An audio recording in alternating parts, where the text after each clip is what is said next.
Hello dear students, आज जो है हम एंडोप्लाज्मिक रेटिकुलम के बारे में पढ़ेंगे। सही, एंडोप्लाज्मिक रेटिकुलम हमारे पास क्या होता है।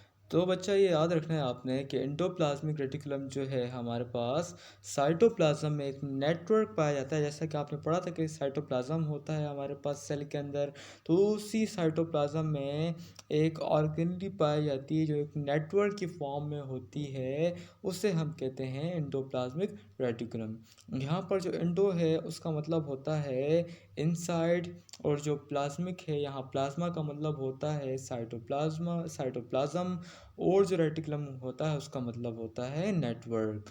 तो जो साइटोप्लाज्म के अंदर नेटवर्क लाइक ऑर्गेनेली पाई जाती है उसे हम कहते हैं एंडोप्लाज्मिक रेटिकुलम। बच्चा सही है। एंडोप्लाज्मिक रेटिकुलम दरअसल हमारे पास सिंगल मेम्ब्रेन बाउंडेड होती है। सही है, उसके आसपास जो सिंगल मेम्ब्रेन पाई जाती है आपने याद रखना है।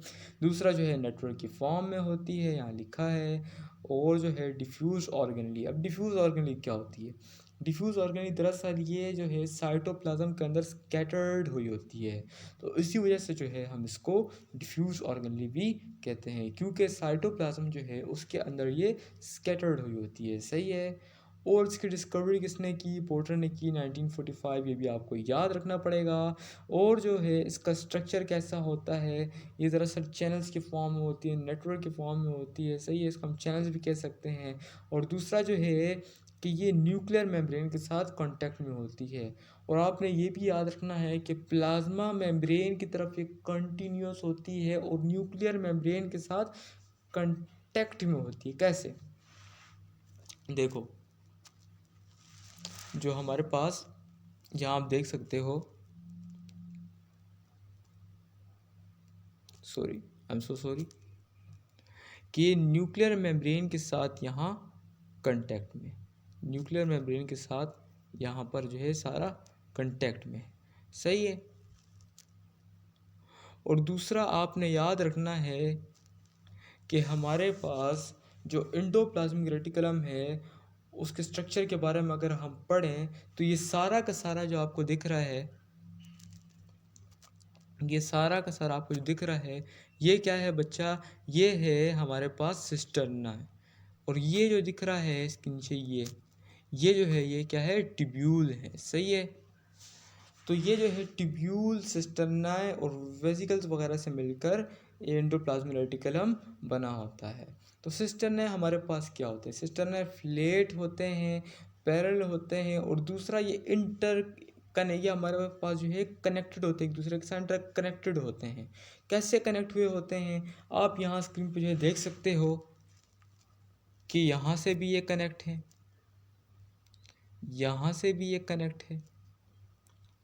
लाजमी नहीं है कि सिर्फ एक ही कनेक्शन हो। यहाँ देखो दो कनेक्शन है, ये दो कनेक्शन है। सही है। तो आपस में क्या होते हैं? ये इंटर कनेक्टेड होते हैं। और ये क्या है? हमारे पास सिस्टर्नाए है। तो कुछ बच्चे कंफ्यूज हो जाते हैं क्रिस्टाए और सिस्टर्नाए में। सही है। तो बच्चा इनमें फ़र्क होता है। क्रिस्टाए बच्चा पता है क्या? क्रिस्टाई जो है माइटोकॉन्ड्रिया के अंदर जो इनर मेम्ब्रेन उसकी फोल्डिंग को हम कहते हैं क्रिस्टाई। लेकिन यहाँ हम सिस्टर्नाई की बात कर रहे हैं, आप यहाँ हम क्रिस्टाई की बात नहीं कर रहे बच्चा। सही है। इसके अलावा जो है ये कुछ ट्यूब्यूल से मिलकर बनी होती है। सही है। अगर हम नीचे जाएं तो आप यहाँ डायग्राम में देख सकते हो कि ये कुछ जो है ट्यूब्यूल्स वगैरह से मिलकर बनी होती है। ट्यूब्यूल जो है वो अनब्रांच्ड भी हो सकती है, ब्रांच भी हो सकती है। कैसे? यानी आगे जाकर ये ब्रांच्ड भी हो सकती है या अनब्रांच्ड भी हो सकती है। ऊपर आपने जो देखी है वो अनब्रांच्ड थी। सही है बच्चा। और इसके अलावा जो है वेजिकल से मिलकर बनी हुई है। वेजिकल जो है हमारे पास राउंडेड होते हैं और ओवल इन स्ट्रक्चर होते हैं। सही है। तो हमारे पास जो स्पर्मेटोसाइट्स हैं, अब स्पर्मेटोसाइट्स हमारे पास क्या है? तो स्पर्मेटोसाइट्स बेटा हमारे पास वो वाले जो सेल होते हैं जो स्पर्म बनाते हैं। सही है। स्पर्मेटोसाइट्स हमारे पास क्या करते हैं? स्पर्म बनाते हैं।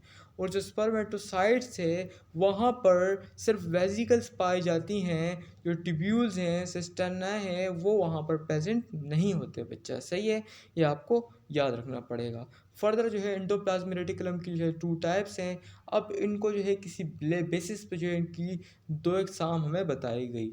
किस बेसिस पे बच्चा?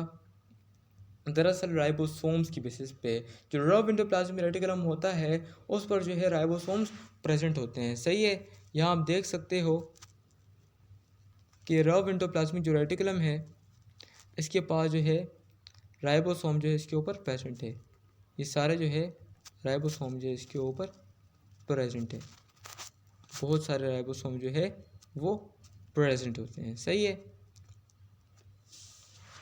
जबकि हमारे पास स्मूथ एंडोप्लाज्मिक रेटिकुलम होता है उसकी आउटर सरफेस पे किसी किस्म का राइबोसोम नहीं पाया जाता, इसलिए वो स्मूथ होता है। और रब एंडोप्लाज्मिक रेटिकुलम के जो सरफेस उसके ऊपर राइबोसोम्स पाए जाते हैं इसलिए वो रब होते हैं। अब सवाल यहाँ ये पैदा होता है कि राइबोसोम्स आकर अटैच कैसे हुए, ये एंडोप्लाज्मिक रेटिकुलम के पास ये राइबोसोम्स ये आया कहाँ से रब एंडोप्लाज्मिक रेटिकुलम के पास। दरअसल जो न्यूक्लियस है उसके बारे में आगे मैं आपको बताऊंगा, एक वीडियो में बनाऊंगा। तो न्यूक्लियस के अंदर होता है डीएनए, डीएनए बनाता है आरएनए ट्रांसक्रिप्शन के ज़रिए। और आरएनए की बेटा 3 टाइप्स होती हैं, एक हमारे पास मैसेंजर आरएनए बनाता है जो है वो ट्रांसफ़र आरएनए होता है, एक राइबोसोमल आरएनए होता है। राइबोसोमल आरएनए क्या करता है, वो जो है आगे जाकर क्या बना देता है, राइबोसोम्स बना देता है। और राइबोसोम जाकर किधर अटैच हो जाते हैं, हमारे पास रब एंडोप्लाज्म की आउटर सरफेस पे बचा। सही है, उस पर जो है आकर अटैच हो जाते हैं। और रफ एंडोप्लाज्मिक रेटिकुलम जो है वो प्रोटीन सिंथेसिस में हेल्प करता है। अब कैसे करता है, मैंने बताया था कि एक दूसरी टाइप थी मैसेंजर आरएनए। मैसेंजर आरएनए जो है न्यूक्लियस में न्यूक्लियर पोर्ट से होकर बाहर आता है साइटोप्लाज्म में, वहाँ पर आकर जो है ये अटैच होता है राइबोसोम के साथ और फिर क्या बनाता है, पूरा का पूरा पॉलीसोम बना देता है। सही, वो पूरे स्ट्रक्चर को जिसमें राइबोसोम और साथ में मैसेंजर आरएनए अटैच हुए हों, उसकी जो स्टैंड अटैच हुई हो, वो पूरा हमारे पास पॉलीसोम होता है। सही है, और ट्रांसफर आरएनए क्या करता है, वो साइटोप्लाज्म से जो प्रोटीन वगैरह होते हैं उनको अमीनो एसिड जो होते हैं उनको पकड़ पकड़ कर देता है राइबोसोम्स की प्रोटीन की सिंथेसिस के लिए। सही है, तो रफ एंडोप्लाज्मिक रेटिकुलम क्या करता है, वो प्रोटीन सिंथेसिस में हेल्प करता है। और जो हमारे पास मूल एंडोप्लाज्मिक रेटिकुलम है वो क्या करती है, वो लिपिड सिंथेसिस में बच्चा हेल्प करती है। सही है, और स्मूथ एंडोप्लाज्मिक रेटिकुलम को हम स्मूथ इसलिए कहते हैं क्योंकि उसकी सरफेस पर जो है राइबोसोम्स प्रेजेंट नहीं होते हैं। सही है, तो ये इसकी टाइप्स हो गई। अब जो हमारे पास एंडोप्लाज्मिक रेटिकुलम है उसके फंक्शंस भी हैं। सही है, इनकी मैं कहानी सुनाता हूँ, रफ एंडोप्लाज्मिक रेटिकुलम और स्मूथ एंडोप्लाज्मिक रेटिकुलम की। दरअसल ये दो दोस्त थे ना, तो आपको तो पता है कि दो दोस्तों में अक्सर कुछ बुराइयां होती हैं, कुछ अच्छाइयाँ होती हैं। सही है, तो इनकी अच्छाइयों के बेसिस पे इनको जो है दो ग्रुप्स में डाल दिया गया। दो दोस्त थे, मेरे सामने बैठे हुए थे, एक जो है इसको फुटबॉल पसंद था, एक को क्रिकेट पसंद थी। मैंने कहा यार तुम अलग ग्रुप के हो और तुम अलग ग्रुप के हो। सही है, तो इसलिए हमने इसको अलग अलग ग्रुप का डाल दिया। अब चाहे वो एक ही छट्टी में बड़े हुए हों, सही है, इससे मुझे कोई गर्ज नहीं, क्योंकि मैंने उनको अलग अलग करना है, वो एक दूसरे से अलग है। सही है, चाहे बचपन में एक ही चट्टी पहनते हो, एक ही जगह नहाते हो, एक ही जगह खेलते हो, मुझे इससे कोई गर्ज नहीं, इसलिए मैंने उनको अलग अलग कर दिया। अच्छा चलो फंक्शन पढ़ते हैं एंडोप्लाज्मिक रेटिकुलम के, हमारे पास या फंक्शन क्या होते हैं। तो बच्चा यहाँ आप देख सकते हो कि जो रब एंडोप्लाज्मिक रेटिकुलम है वो प्रोटीन सिंथेसिस में हेल्प करता है। और एक और बात याद रखो, ना ही प्रोटीन सिंथेसिस में बल्कि ये बर्डिंग में भी हेल्प करता है, मॉडिफिकेशन में भी हेल्प करता है। यानी प्रोटीन की बर्डिंग, प्रोटीन की मॉडिफिकेशन में भी हेल्प करता है। सारा समझाता हूँ, टेंशन नहीं रहनी बच्चा, सारा समझाता हूँ कैसे। प्रोटीन सिंथेसिस में आपको बता दिया कैसे होती है, इतना तो क्लियर है। प्रोटीन सिंथेसिस जो है राइबोसोम्स के ज़रिए होती है। सही है, अब बच्चा जो बडिंग है, बडिंग के लिए जो है वो रब एंडोप्लाज्मिक रेटिकुलम के ल्यूमेन में जो है वो पाया जाता है चैप्टेरॉन। सही है, आपको बताता हूँ कि ल्यूमेन क्या होता है। ओ सॉरी बच्चा, यहाँ ये जो हमारे पास खाली जगह है ये ल्यूमेन है, ये खाली जगह है हमारे पास, ये ल्यूमेन है। सॉरी ये बहुत वो अजीब सा बन गया।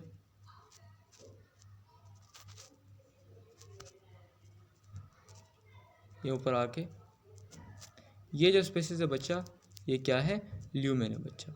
सही है, ये जो स्पेसिस होती हैं उसको हम कहते हैं ल्यूमेन। यहाँ पर पाया जाता है चिप्रॉन।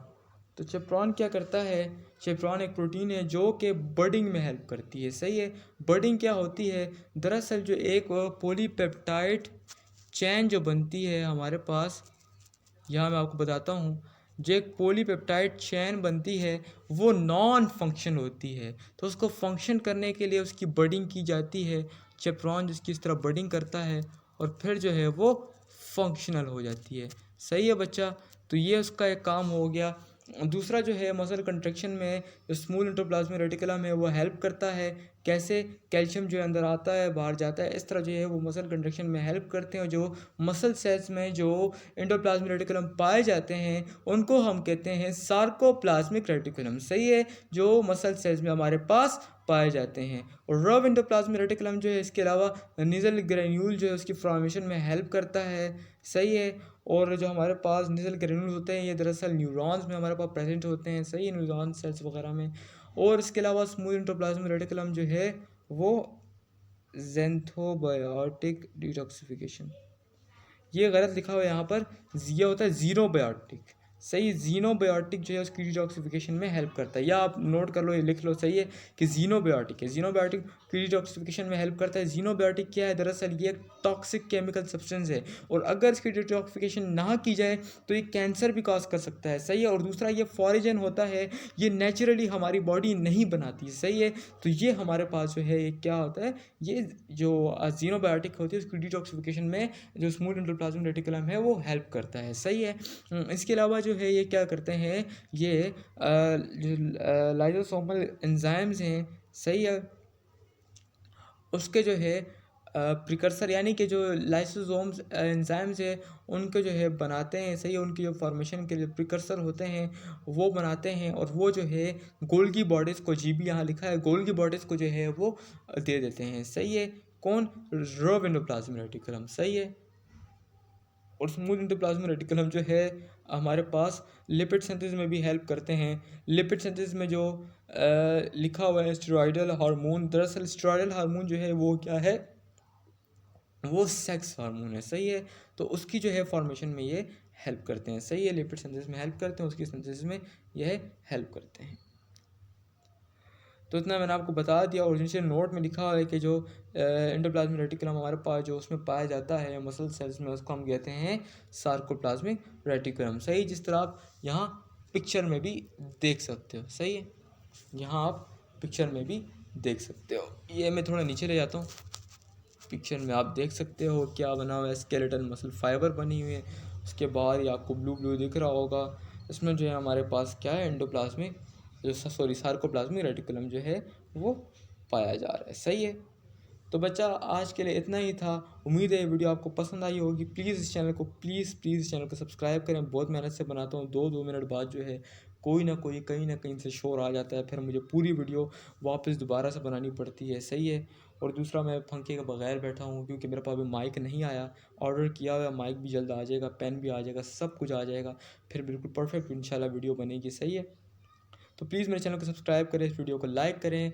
और आप कमेंट्स में जो है जो क्वेश्चन है, आपको डाउट्स हैं, सही है, तो आप जो है कमेंट सेक्शन में आप पूछ सकते हैं। सही है बच्चा, अब तक के लिए इतना ही। अल्लाह हाफ़िज़।